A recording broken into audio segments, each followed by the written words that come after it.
portion. So let's go ahead and plug this very one into this very jet here, and let's see the right pressure that we're going to be getting right here. And the reason for this is because you want to know, probably want to know, when it falls out of the range. Maybe you overcharged it, and that is most oftentimes for most cars, which you don't see the refrigerant capacity being on the label, which you're going to be finding on the sticker on underneath the hood. So in such case, what you need to do in order to know the right quantity is, first of all, get a fan, or just not even get a fan, just start up the car, start charging up the system with refrigerant. Then what you want to do at this very point is, do not turn the fan on to full blast. Even if you have to do it at the first time. But as soon as you've dumped since you don't know the right quantity, I don't recommend you to turn it on to full blast. No. If you don't know the refrigerant capacity for your car, do not turn the fan to full blast, because the readings you're going to be getting here is going to be crazy and going to mess up with your head that you're going to either overcharge the system or undercharge the system. I repeat, do not turn your fan to full blast. What the Scotties say, it doesn't apply here, especially when you don't know the refrigerant capacity. But if you know the refrigerant capacity, you can go ahead and go with the full blast stuff. So what you need to do is turn it to the half. The entire clock, keep it at 12 o'clock. Keep the needle at the 12 o'clock of the blower motor fan, and turn to the coldest, turn the temperature control to the coldest. Then, while you're recharging the system, I want you to take a reading of the temperature on the far right vent and compare it to the far left vent. You take the far left and you take the far right. You compare it. When it becomes the same reading, then you know you have actually gotten. So in such situation, you need to keep your can up and don't flip it opposite this way. Don't flip it upside down. Keep it like this and keep wiggling it while it's keep taking the refrigerant. And you're constantly going to be taking those readings of the vent. That is how you're going to get the right pressure. Then when you start getting exactly the same reading from the passenger side, on the driver's side, the far, then you're done. And depending on the car make though, some car might be start getting colder from the driver's side, but most Asian cars are going to be starting from the passenger side. So I believe this very video have equipped you with knowledge a lot about knowing the right pressure for your car and what to do to achieve the right pressure and not to overcharge your car. So let's go ahead and plug this up and let's see the reading we're going to be getting there. Okay, first thing first, what I want to do right now is to connect the quick connect coupler. Then we take the static pressure readings. The static pressure readings, which is the pressure when the AC system, the compressor has not engaged, most often times it's not going to be 100, depending on the car make and model. But what you should be expecting to get is the same level you get on the high side, is the same one you're going to be getting on the low side. So let's get there. So here is my quick connect coupler, the low side and the high side. So I'm going to shift the camera a little bit closer so you can be able to take a look at what I'm doing.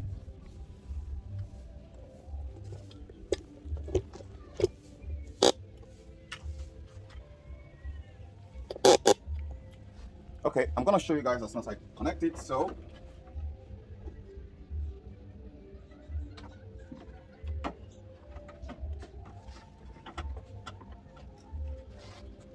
okay, so I'm gonna go ahead and screw it in all through, and this gauge should start jumping up. Let me get the camera over here. I want you to look at it right now. There are still some like 20 psi. Let me flip the camera. Okay, here it is 20 psi because I've not actually screwed this guy in. Let me screw it in, and the pressure should start rising up right there. So here we're having 80 psi on the low side.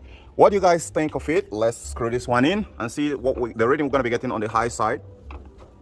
This is the static pressure readings.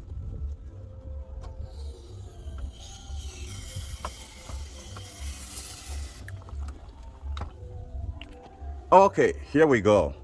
We're having a disparities. We're having 100 psi on the high side and we're having 80 psi on the low side. That means there is something not right with this very system here. The TXV is not playing well with this very system here. But notwithstanding that, we already have around 20 psi here. I don't know if it's stimulated. So let's go ahead and start up the car and put the AC on and let's see what we're gonna get. So quickly, remember what I told you. Go ahead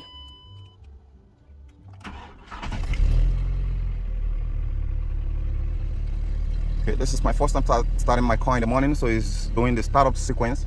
It's not ideal to start loading it up right now, so let me pause the video. As soon as it comes down to 800, then we'll continue. Okay guys, we're back. So let's go ahead and go here and turn on the AC system. I want to keep the weight in the middle and reverse it all the way low. Decrease the temperature, the fan speed. Let's keep it at low at the middle. Okay, pointing to the driver.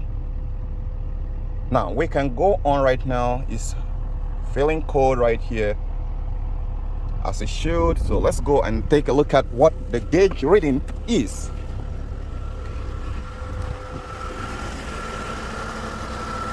Now, ladies and gentlemen, you can see right there, the pressure on the high side is lower than 200 psi, and on the low side, just about 20 psi. But is the AC system working fine? Is the AC system working fine? Well, let's find out. Here is my suction line, and it's cold to touch, really cold. And my liquid line is not even warm to touch, it's just barely warm to touch. So I want to actually certify this very thing here with what I taught you guys. Now you can notice on the lower side is going up. Why? Because it's having this way down almost about 25 psi on the low side right now, because of this is a variable displacement compressor. You can get that on fixed displacement compressor except on sudden compressor, right? So in most sudden compressor, you're going to be getting 25 psi on the low side, on around 150 or 160 on the high side, but it's all depending on the humidity of the environment. If you take a look at right now, the sun is not out, the temperature is way down. So that is why this pressure is like this. So if the sun starts going up, it's gonna go around 200 here, and this one will come around 35 psi. So let me get my thermometer and let's insert the vent and see the temperature differences based on the selected fan speed which I have right there. You can see right now this one is coming back all the way to 150 psi, while this one is coming to stabilize at 30 psi, but it started off from 20. Isn't that interesting? That is why I told you guys there is no standard reading for the pressure reading, because it fluctuates, it goes up and down. But the ideal thing there is for you to get the right refrigerant capacity for your car into it. And how do you see that? Let me show you. And for this very car here, it is recommended to put 525 gram plus or minus 25. You shouldn't get above this into the system, and whichever pressure which you get right here is the right pressure. Even when it fluctuates, you don't have to bother, because that is exactly what the system is desired to take. Okay, the pressure is still at 30 psi on the low side and 150 on the high side. Let's go and take a look at the fan speed. With the fan speed at 12 o'clock and the lowest temperature, I have my thermometer here. Let's insert it in the last vent here, just like I taught you guys. Let's see the reading from here. You see it coming down. Let's give it time and see how much it's gonna get.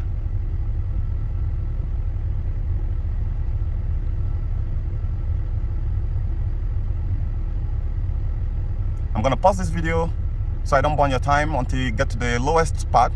Okay, here we go guys. It's about 8 to 9 degrees Celsius on the passenger side. So let's take it to the driver's side and see what we get.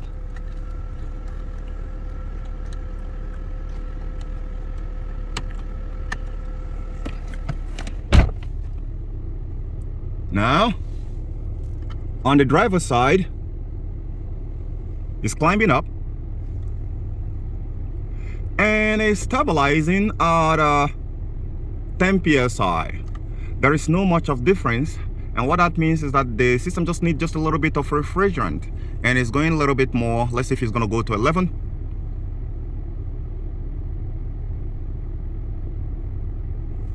Okay, practically it stabilizes at 10. So this is the two vents you need to use to calculate the amount of readings you should get if suppose you don't know the right refrigerant capacity for your car. Here stabilizes at 10 and here stabilizes around 9 and 8, which is just about what you need to get.